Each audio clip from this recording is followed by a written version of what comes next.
Menara Masjid Al-Ikhlas setinggi 4 meter di wilayah Tambun, Kabupaten Bekasi, Jawa Barat, roboh akibat hujan deras disertai angin kencang.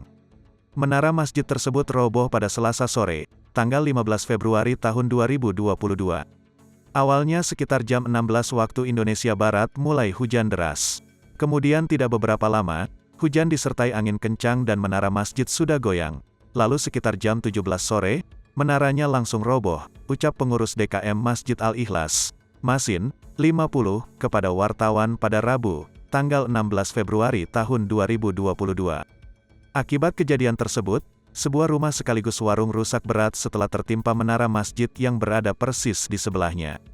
Rojana, 40, anak dari pemilik warung, mengatakan bahwa orang tuanya mengalami luka ringan.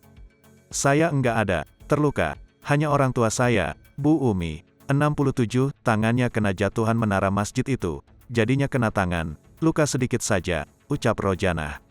Rojana menceritakan, saat menara masjid jatuh menimpa atap rumah orang tuanya, dia baru saja selesai memandikan dan memberikan ASI kepada anaknya di sana.